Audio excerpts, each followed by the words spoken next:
Okay, നമ്മൾ ഇന്നിപ്പോൾ പരിചയപ്പെടാൻ പോകുന്നത് ഒരു ബോസ് വണ്ടിയുടെ ഒരു കംപ്ലയിൻറ്റ് റിപ്പോർട്ട് ചെയ്തിട്ടുണ്ടായിരുന്നു. ഒരു 14-15 ബോസ് നമുക്കിവിടെ ഇന്ന് കംപ്ലയിൻറ്റ് വന്നേക്കുന്നത് അതിൻ്റെ വാൽവിൻ്റെ ഒരു സൗണ്ടായിട്ട് വന്നേക്കുന്നതാണ്. ഒരു എഞ്ചിൻ്റെ വാൽവിൻ്റെ അടിപ്പോൾ ഒരു സൗണ്ടായിട്ട് വന്നേക്കുന്നത്. ഇവർ നേരത്തെ ഇതിൻ്റെ എഞ്ചിൻ പണിതാണ്, പക്ഷേ അതിൻ്റെ അതൊരു സൗണ്ട് വന്നിട്ട് നമ്മളിവിടെ കൊണ്ടുവന്നിട്ട് ഒന്ന് ചെക്ക് ചെയ്ത് നോക്കിയപ്പോൾ അതിൻ്റെ അത് വാൽവിൻ്റെ ഗ്യാപ്പും കാര്യങ്ങളും ഉണ്ടായിരുന്നു. അതിപ്പോൾ വാൽവ് അഴിച്ച് സെറ്റ് ചെയ്തിട്ടുണ്ട്.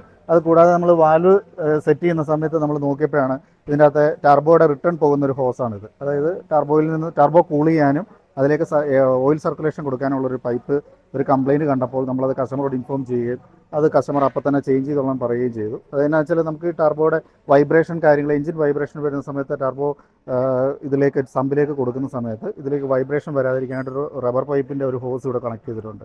ഈ ഹോസ് ഇവിടുന്ന് ക്രാക്ക് ആയിട്ടാണ് ഇതിൽ നിന്ന് ഓയിൽ ലീക്ക് ആയിക്കൊണ്ടിരുന്നത്. അത് കസ്റ്റമർ കണ്ടിരുന്നതല്ല, നമ്മളിപ്പോൾ ഇത് വാൽവ് സെറ്റ് ചെയ്യാൻ നേരത്ത് ചെയ്ത സമയത്ത് അത് കസ്റ്റമറോട് ഇൻഫോം ചെയ്യുക, നമ്മളിപ്പോൾ അത് മാറാനും ആവശ്യപ്പെട്ടിട്ടുണ്ട്. അപ്പോൾ അതിൻ്റെ ഒരു പുതിയൊരു മോഡിഫൈഡ് പൈപ്പാണ് ഇതിപ്പോൾ വരുന്നത്. ഇപ്പോൾ നിങ്ങളെല്ലാവരും ഇത് ചെറിയൊരു ബെൻഡ് വ്യത്യാസമുണ്ട്, പക്ഷേ ഇത് ഇപ്പോൾ നമ്മൾ ലൈലാൻഡിൻ്റെ ആവശ്യപ്രകാരം ഇത് നമ്മളിപ്പോൾ ഒരു മോഡിഫൈഡ് പൈപ്പാണ് ഫിറ്റ് ചെയ്യുന്നത്. ഇതിനകത്തൊരു വ്യത്യാസമുണ്ട്. ഇതിപ്പോൾ ഫിറ്റ് ചെയ്ത് കഴിയുമ്പോഴത്തേക്ക് പിന്നെ ആ കംപ്ലയിൻറ്റ്സ് അവർക്ക് മാറുന്നതായിരിക്കും. അപ്പോൾ നിങ്ങളാണെങ്കിലും നിങ്ങളുടെ വണ്ടികളിൽ ഓരോ സർവീസ് സെൻറ്ററിൽ ചെക്ക് ചെയ്യുന്ന സമയത്ത് അവർ ഓവറോൾ ചെക്കപ്പും കാര്യങ്ങളും എല്ലാം ചെയ്യുന്ന സമയത്ത് ഇങ്ങനെയുള്ള കംപ്ലയിൻറ്റുകളും കാര്യങ്ങളും എല്ലാം നിങ്ങൾക്ക് ഐഡൻറ്റിഫൈ ചെയ്യാൻ കിട്ടുന്നതായിരിക്കും.